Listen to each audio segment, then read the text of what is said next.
afternoon to everyone. My name is Jimena and today I'm glad to talk about a recent and incredible breakthrough method to edit genes that is going to revolutionize genome editing and will change medicine in the way we fight against diseases linked to genes.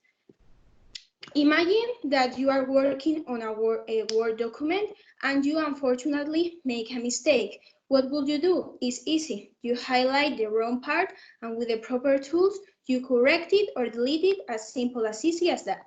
Do you imagine a similar way to edit genes and to resolve genetic errors or diseases? In fact, there is one that is called CRISPR-Cas9, that is a can or cut and paste tool to edit genome. That is the one that I'm going to explain it later. CRISPR-Cas9 is a gene editing method for every type of cells, microorganisms, plants, animals, and humans. So it will revolutionize microbiology, livestock, agriculture, medicine. The power and potential of CRISPR is huge because it can provide us with the solution to resolve genetic problems, heart diseases like leukemia, cancer, AIDS. It also have the power to stop aging process, create new human beings, or do things that we might think that are science fiction films. CRISPR will change our lives completely. That is why it's so controversial. I'm sure that listening to that introduction, you will find this issue so interesting. CRISPR is changing genetic engineering in the past. Humans have tried genetic engineering for thousands of years according to create more resistant and better crops on animals, create new chemicals, resolve health problems, treat maternal infertility. Here you have some examples. The first photo is the first genetically engineered mouse, and here we have the first cloned animal called Dolly. Today, although it sounds funny, with CRISPR, we can have super muscle beef, featherless chicken, fast-growing salmon, transparent frogs. However, genetic engineering before CRISPR in the past were so expensive, complicated, and took a long time. However, CRISPR doesn't, because it's the most precise, fastest, simplest, and cheapest way to edit genes. Now I am going to talk about the origin of CRISPR and where this genetic marvel came from. Is white. Okay. No, okay. CRISPR is the immune system used by bacteria. It was discovered observing their natural process to fight viruses. Viruses that attack bacteria are called bacteriophages or just phages. When a virus attacks bacterium, viruses insert their own genetic code into the bacteria. Bacteria try to survive their attack, activating the most effective antivirus CRISPR-Cas9. To attack virus, bacteria save part of the DNA, making a copy that is saved in a kind of archive called CRISPR, where it is stored until it's needed. When the virus attacks again, the bacterium quickly makes an RNA copy from the DNA virus. Then a protein called Cas9 that binds to RNA scans the bacterium inside searching for a match to the virus. When it finds a 100%, Cas9 cuts the virus, eliminates the virus, and protects the bacteria. Now I'm going to talk about who discovered CRISPR. CRISPR was discovered by the Spanish Francisco Juan Martinez Mojica in 1993 from Alicante University. He discovered the bacteria immune system against bacteriophages, and he coined the acronym CRISPR. Later, in 2012, Jennifer Doudna of University of Berkeley, California, and Emmanuel Charpentier of Vienna University discovered the function of CRISPR-Cas9, and they both published their work in a science magazine. Let's continue how CRISPR is used. Every living thing is defined by its genome. Genome is made up of genes. Genes are made up of DNA. Sorry, because here I have a mistake. I put the acronym DNA in Spanish. DNA is the code of life that is made up of strands of 4 nucleotides, A, A's, T's, C's, and G's. Each strand of DNA binds to other DNA if the sequence is exactly opposite. A's bind to T's, T's binds to A's, G binds to C's, C binds to G's. If the ATGC sequence of two pieces of DNA are exact opposite, they stick together. The DNA containing our genes acts like instruction manuals for our cells that defines our characteristics, development, and how to behave. Cells join together to create tissues. Tissues join together to create organs. Organs interact together to create systems. Systems interact together to make an organism, and organisms are defined by organoids. Sometimes these instructions carry errors that can create problems. Faulty genes can cause serious illnesses that can be resolved with CRISPR. CRISPR is the acronym of cluster, regularly interspaced, short palindromic repeats. The repeats refer to the short sequence of DNA. The palindrome is a sequence of letters that read the same left to right, and the repeats are identical one after another and they are interspaced. The space in the middle is spacer DNA.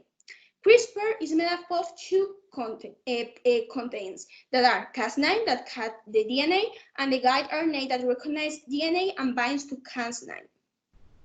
Now I'm going to talk about how CRISPR is used to edit genes.